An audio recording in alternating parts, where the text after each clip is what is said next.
कामिका एकादशी व्रत की कथा। भगवान श्री कृष्ण ने युधिष्ठिर से कहा, हे युधिष्ठिर, श्रावण मास के कृष्ण पक्ष की एकादशी व्रत की कथा जो परम पिता ब्रह्मा जी ने नारद को सुनाई थी, वह मैं आपको सुनाता हूँ। जब नारद जी ने ब्रह्मा जी से कहा कि मुझे एकादशी व्रत कथा सुननी है तथा इस कथा को किस नाम से जाना जाएगा और इस कथा का क्या महत्व है, तब ब्रह्मा जी ने नारद जी को यह कथा सुनाई थी।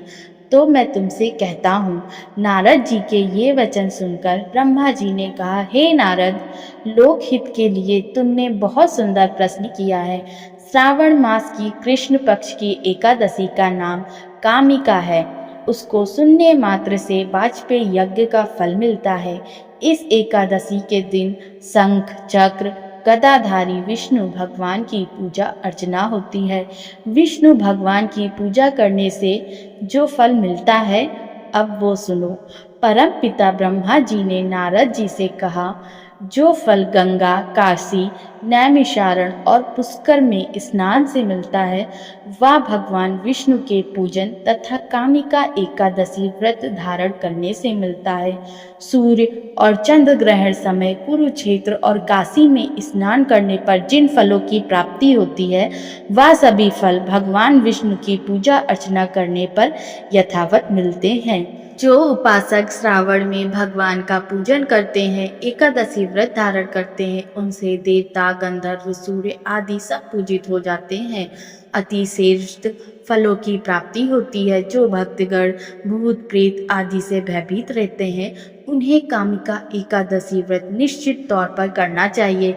इस व्रत के प्रताप से उपासक को किसी प्रकार का भूत प्रेत का भय नहीं सताएगा। प्राणी निर्भय हो जाता है। संसार सागर में कर्मों में डूबे व्यक्ति को अपने जीवन को उबारने के लिए एकादशी व्रत श्रेष्ठ माना गया है। हे नारद, भगवान विष्णु ने कहा है, जो उपासक इस व्रत को धारण करते हैं, वह कभी भी कुयोनियों में नहीं जाते। भगवान विष्णु के वचनों अनुसार जो व्यक्ति कामिका एकादशी व्रत धारण कर तुलसी दल भगवान विष्णु को अर्पित करते हैं, वह सभी हमेशा भगवान विष्णु की कृपा के हकदार रहते हैं।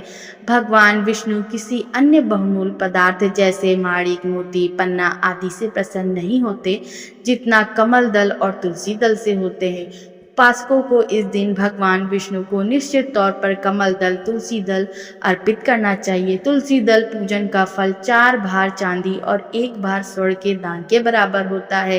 हे नारद, भगवान विष्णु के अतिशय प्रिय तुलसी को मैं हमेशा प्रणाम करता हूँ, क्योंकि भगवान विष्णु तुलसी को अति श्रेष्ठ तथा मानव कल्याण हेतु अनिवार्य पौधा मानते हैं। जो भी मनुष्य तुलसी पौधे की पूजा अर्चना करते हैं, उन्हें कभी कोई कष्ट या रोग नहीं सताते। ऐसे प्राणी निर्भय होने के साथ साथ निरोगी होते हैं।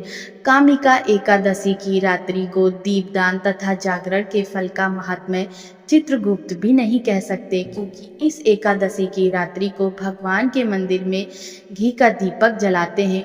के पितृ स्वर्ग लोक में अमृत पान करते हैं। जो घी या तेल का दीपक जलाते हैं, वे 100 करोड़ दीपकों से प्रकाशित होकर सूर्य लोक को जाते हैं।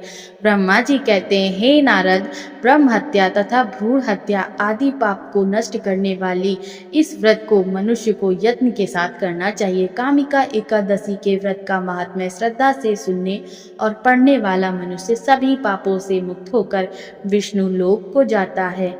जय श्री कृष्ण।